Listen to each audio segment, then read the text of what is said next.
Voici Londres. Voici une nouvelle de très grande importance. Voici notre quart d'heure français de l'après-midi. Bienvenue dans cette nouvelle vidéo du vrai du faux. Donc, pour ce hors-série, nous allons parler de Julius Schreck, qui est chauffeur garde du corps. Donc, Julius Schreck est né le 13 juillet 1898 dans une famille de classe moyenne. Son père est un homme d'affaires et il est conservateur. Julius Schreck sera fonctionnaire et acteur, et lors du déclenchement de la Première Guerre mondiale, il servira dans un régiment d'artilleurs à pied. Donc à ce moment-là, ce sont des hommes avec des grenades à fusil. Donc lors de la Première Guerre mondiale, il obtiendra la Croix de Fer ainsi que la médaille du mérite bavarois, plus la Croix du combattant. Donc ces médailles ressemblent beaucoup à ceux d'Hitler, et forcément il obtiendra aussi l'ordre du sang, l'insigne or du parti et l'insigne de la bagarre de Cobourg. Donc après la Première Guerre mondiale, Julius Schreck continuera les combats. Donc il fera partie du Freikorps von Epp et il participera au combat de Munich contre les communistes. Par la suite, il intégrera la brigade Erhard qui participera au putsch de Cap, et par la suite, il intégrera le Freikorps Oberland.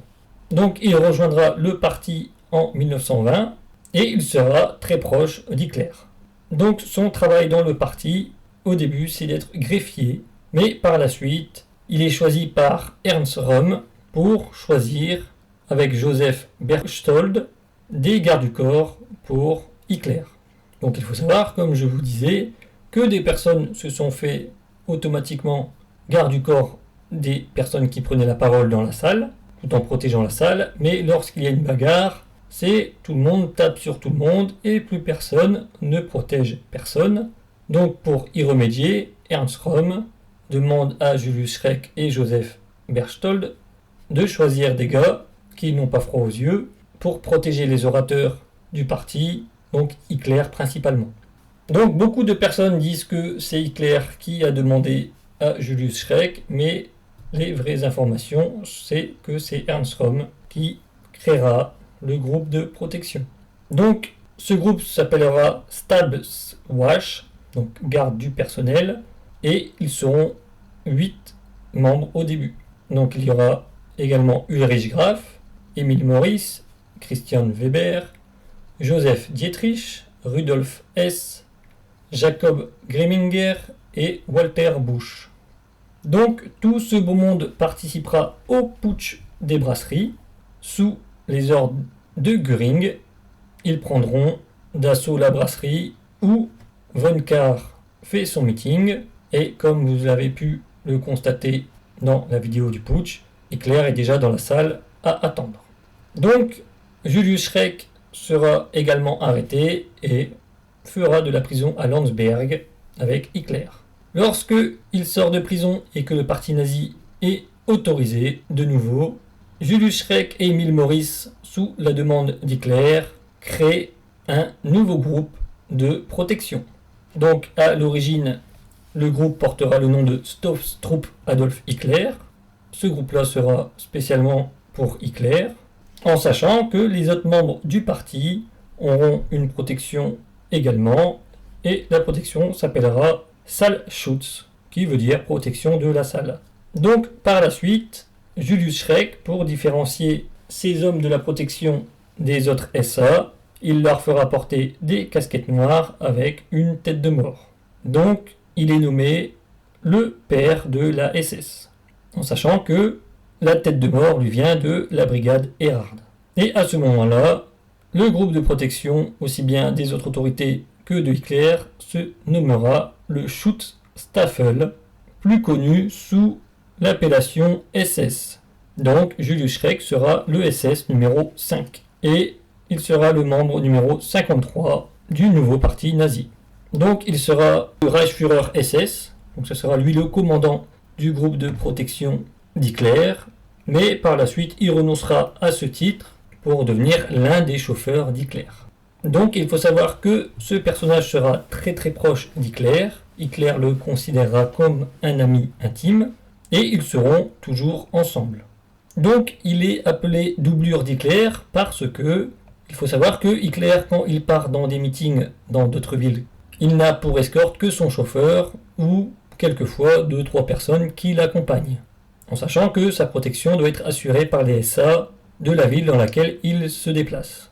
Mais comme nous ne sommes pas à l'époque d'internet ou des téléphones portables, ils ne savent pas à qui ils ont affaire, donc ils peuvent se retrouver dans une salle où le service d'ordre SA fait mal son boulot, ou que, par exemple, dans la salle, il n'y a que 20 nazis et 60 communistes. Donc, comme il n'y a pas de photos d'Hitler et que les seules représentations d'Hitler sont des caricatures ou des dessins approximatifs dans les journaux, il est difficile de reconnaître le personnage, et la seule chose que les gens connaissent de lui, c'est sa moustache. Donc, comme vous pouvez voir sur les photos, Julius Schreck a la même.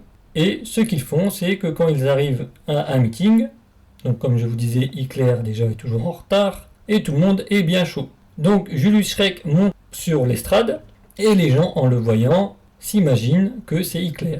Donc Julius Schreck salue la salle, donc les gens saluent, il part à gauche de l'estrade ou à droite, en fonction de ce qu'il choisit, il salue de nouveau, et après, en fonction de la droite ou de la gauche, il part de l'autre côté et il salue.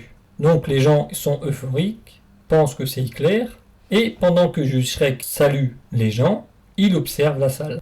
Donc il voit tout de suite si c'est des sympathisants ou bien si c'est des communistes cachés dans la salle, en fonction de l'euphorie des gens. Et il est aussi là pour recevoir d'éventuelles choses lancées de la salle en se présentant ainsi.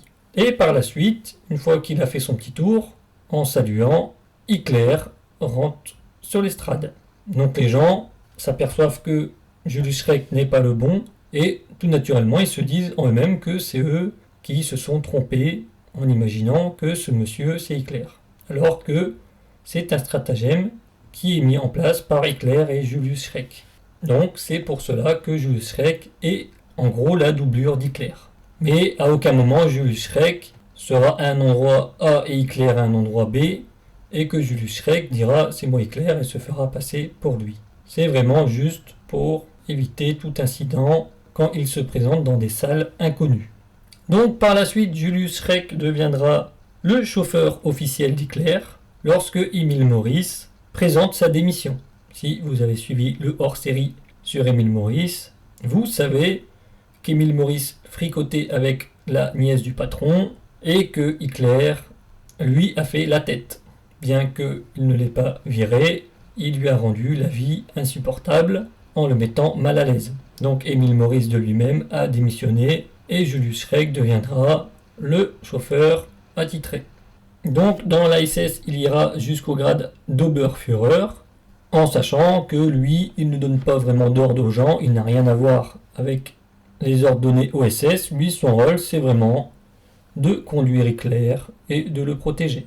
En sachant que dans mes vidéos, quand nous arriverons au moment où Hitler devient chancelier, je ferai un hors-série sur ces gardes du corps, et vous verrez un peu que ces gardes du corps ne sont pas vraiment entraînés pour, et que généralement ils ont un autre travail en plus d'être garde du corps. Donc par exemple là, Julius Schreck c'est plus un chauffeur, et en tant que chauffeur il fait office de garde du corps, etc. etc.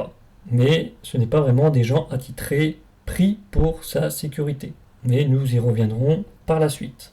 Donc Julius Schreck démissionnera de son poste de chauffeur en 1934 pour raison de santé.